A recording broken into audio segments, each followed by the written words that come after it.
자, 이재명이가 광장이라는 민주평화광장이라는 자기 15,000명의 지지 조직을 출범시켰다고 합니다. 여기에는 좌파들 내부에서 이종석 전 통일부 장관, 그리고 황석영 소설가, 그리고 옛날에 교육감하다가 시끄러워졌던 광노현 등이 지금 참가를 했고요. 그래서 이제 이재명이가 이 타이밍에 이 조직을 띄운 것은 새 과실을 통해서 지금 더불어 거수기당 내부에 번지고 있는 경선 연기에 대응하기 위해, 원래는 이것보다 좀 천천히 띄우려 했는데 속도를 내어서 빨리 띄웠다고 봅니다. 그래서 지금 이 조직의 그 출범식에 이재명이 참석을 했고, 의원 30명도 참석했고, 지도부가 영상으로 축사를 하고 이랬다는데, 이재명이 여기서 대선 경선 원칙대로 해야 된다고 말을 했다고 합니다. 어제 상암동에 있는 서울미디어대학원 대학에서 이걸 행사를 했다는 거예요. 자, 의원들도 현역 가운데는 이재명이 지지하는 의원들 외에도 친이해창계, 김성환, 이해식, 이형석 등이 지금 18명이 발긴으로 이름을 올렸고, 이날 그 이재명을 지지하는 조정식, 안민석, 노웅래, 정성우, 김영진, 김병욱, 민형배, 임종성, 김남구, 이규민 등이 참석을 했고요.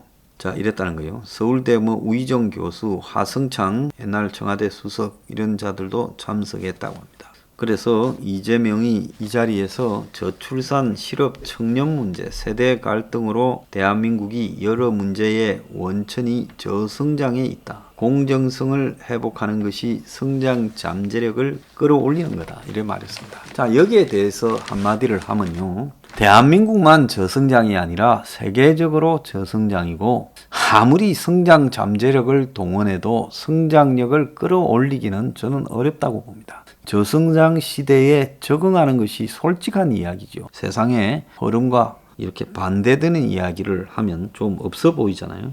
어쨌거나 성장과 공정을 담론이라고 이야기를 했는데, 지금 공정성을 확보한다고 성장이 되는 것은 아니다라는 겁니다. 그래서 대선 승리를 목표로 내걸고 자기가 이제 대중 조직으로서 민주평화광장을 띄웠고, 또 20일 국회에서는 자신 지지 의원 모임인 성장과 공정 포럼을 30명 규모로 띄울 거라고 합니다. 그러면서 이재명은 대선 경선 연기론과 관련해서 원칙대로 하면 제일 공정하고 원만하고 합당하지 않나라고 반대 입장을 밝혔다고 해요. 자, 이낙연은 이낙연대로 자기 핵심 지지 지역인 광주를 중심으로 해서 지금 포럼을 띄우고 또 지역 행사를 하고 여러 가지 대선 행보를 하고 있다고 합니다. 정세균도 최근에 총리를 그만두고 지금 광화문 포럼이라는 행사를 통해 가지고 현역 의원만 50명 넘게 참가시켜서 했는데요. 그래서 정세균도 지금 안 되는 대선을 몰고 가는 이유가 뭔지 궁금합니다.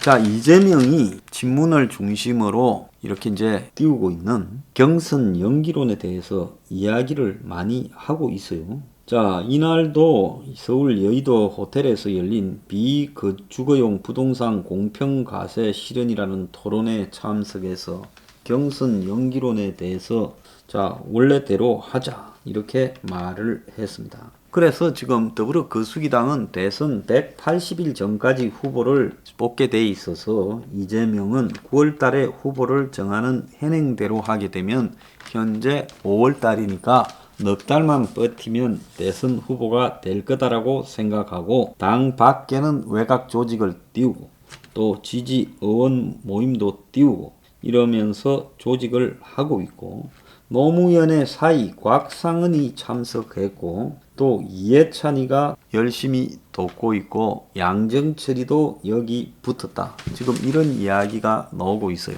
자, 그런 관점에서 보면 이재명이 일단 문가리한테 처음엔 달라들다가 이제는 엎드리면서 그 사이에 야금야금 세를 장악해가는 그런 전략을 선택을 하고 있어요.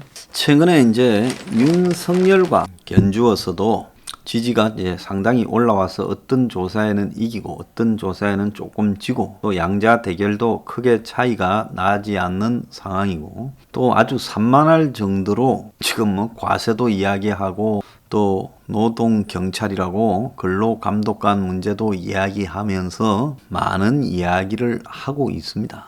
근데 이제 이재명의 한계 부분이 이제 명확한 부분이 있는데 이재명의 그 지지가 20%대에서 중반대에서 크게 올라가지 않고 있다는 부분입니다. 물론 이재명이 윤석열과 비교해서 20, 30대에서 지지율을 좀 더 얻는 측면이 있지만은 이재명이 문을 지금 아마 9월달까지는 대놓고 비판을 하지 않을 거예요. 그러면서 자기 조직은 확대하며 다만 경선은 9월달에 그대로 하자고 이야기를 하고 갈 겁니다. 그래서 9월 9일 이전에 대선 후보를 뽑자 이 이야기만 하게 될 거고 자 이런 부분에 대해서 친문이나 또 개헌 진영에서는 어쨌든 대선을 연기하는 쪽에 이재명이 협조하라 이렇게 압박이 가속화될 겁니다. 그래서 유인태 개헌에 대표적으로 앞장서 있는 장애의 인물이라고 보는데 이 유인태는 이재명이 경선 연기를 좀 수용하고 대범해지면 지지율이 더 올라갈 거다. 이렇게까지 이야기를 하고 있습니다. 그래서 이재명도 지지율이 25% 안팎의 박스권에 갇혀서 딱 움직이지를 않고 있지 않느냐. 자, 그래서 이재명의 아픈 부분을 지적하면서 개파적 시각에서 친문이 이재명이 싫어서 다른 사람으로 보려고 한다는데 대통령 후보가 2달 연기한다고 되는 게 아니고 그런데 그걸 가지고 꼭 이렇게 마치 연기하려는 게 당신 안 만들려고 그러는 것처럼 그렇게 할 게 아니라 당에서 알아서 하라 이렇게 이야기하는 게 좋지 않겠냐고 말을 하고 있습니다. 그러면서 노무현 정몽준 단일화도 언급했는데 노무현은 후보 시절에 몇 번 정몽준 쪽에서 단일화를 할 때도 며칠이 연기됐는데 대범하게 나가면 국민들이 본다고 해서 이겼다. 사실은 그게 아닌 다른 이야기들이 더 있죠. 어쨌거나 이런 이야기를 하고 있습니다. 그러면서 코로나와 재보선으로 상황이 바뀌었으니까 그가 좀 연기를 해야 된다. 근데 유인태의 이런 말 속에는 연기를 시켜놓고 개헌할 시간을 벌자는 거죠. 자, 우리가 이제 여기서 봤을 때 이재명과 개헌이라는 변수가 나오고 있습니다. 지금 이재명은 개헌에 대해서는 말을 안 해요. 왜? 개헌을 누가 추진하는지는 이재명은 너무 잘 알고 있겠죠. 자, 문가리 핵심에서 몰래 개헌을 지금 추진하고 있는데 이 개헌을 반대한다고 하면 자기가 대선에 지금 승리해 대통령이 되려고 개헌을 반대한다라고 비추어질 거고 개헌을 해야 된다라는 범여건의 화두 뒤에 숨어 있는 또 다른 목적인 문의 안전한 테러라는 부분을 이재명이 막고 있다라고 비춰지는 부분도 있겠죠. 좀 더 본질적으로 이야기를 하자면 이재명이가 문에 대해서 굉장히 강한 보복을 할 수 있는 인물이라는 친문들의 인식, 아니 문가리부터 그렇게 생각할 거라고 보고 있습니다.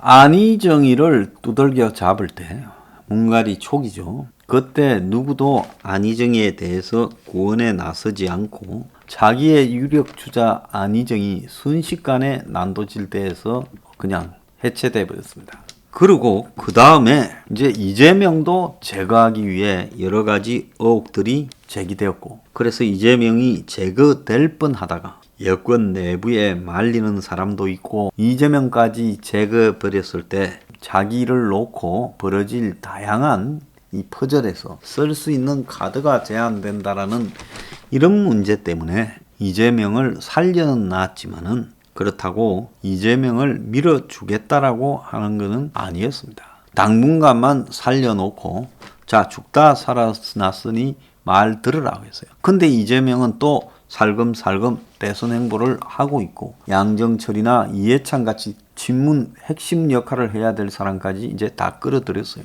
물론 양정철과 이해찬도 문가리에 대해서는 섭섭한 부분이 있으니까 이재명 진영에 갔겠죠. 자, 박원순 같은 경우에도 결국 지난 대선에서 경선에서 문가리를 비판했고 그런 부분이 박원순의 이 자살로 이르게 된 일종의 한 원인일 수도 있다고 보고 있습니다. 그래서 이재명 입장에서는 어쨌든 이 9월 9일 이전에 이 경선까지는 입을 다물고 가겠다. 그렇지만은 2달을 연기해서 11월 달이 지금 됐을 때는 예상치 못한 무슨 사태가 벌어질지 알 수가 없다. 또 개헌이 언제 시동이 걸릴지 모른다라는 두려움에 이재명은 요즘 하루하루 시간아 빨리 가라고 하면서 킬링 타임을 하고 있겠죠. 문가리와 이재명이 충돌하지 않고 그냥 원활하게 갈 것이냐 아니면 어느 타이밍에 큰 충돌이 생길 것이냐. 사실은 윤석열에 관한 문제보다도 이재명에 관한 문제가 여권 핵심에 더 머리가 아픈 이 퍼즐이라고 저는 보고 있습니다. 이재명이 문가리에 대해서 비판하지 않고 그냥 적당히 자기가 대선 후보를 굳힐 때까지 그냥 이렇게 가면서 점점 세를 늘려가면 나중에 어떻게 하지 못하고 결국 후보로 인정받지 않겠느냐. 그러니까 YS 모델을 택했다고 봐요. YS가 김종필, 노태우와 더불어서 민자당으로 3당 합당을 할 때 수많은 사람들이 비판을 했죠. 근데 그 속에서 과연 YS가 대선은커녕 개헌을 하기로 이 개헌 각서를 쓰지 않았습니까? 3자가요. 그런데 그 개헌 각서를 YS가 그냥 공개시켜버리고 또 당무를 갖다가 편기치고 당대표가 고향에 낙향하고 끊임없이 노태우를 쑤셔대면서 압박도 하고 같이 죽자고 자빠지기도 하면서 기어코 당의 후보를 쟁취했습니다. 그래서 이제 그런 부분으로 볼 때 이재명이 이 문가리와 싸워서 당 후보를 쟁취하지 지금처럼 이런 식으로 쉽게 이지고잉해서 어느 날 문가리가 인정해주는 이런 구도가 되기는 어려울 것이라고 봅니다. 이재명은 싸우지 않고 이 문가리한테서 후보를 얻어낼 수 있다. 저는 웃기는 이야기다. 그래도 아무리 권력이 썩어도 준치다. 나름 준비는 해뒀을 거라고 보고 있습니다. 이재명이 어떻게 보면 좀 착각하고 있다라고 보입니다.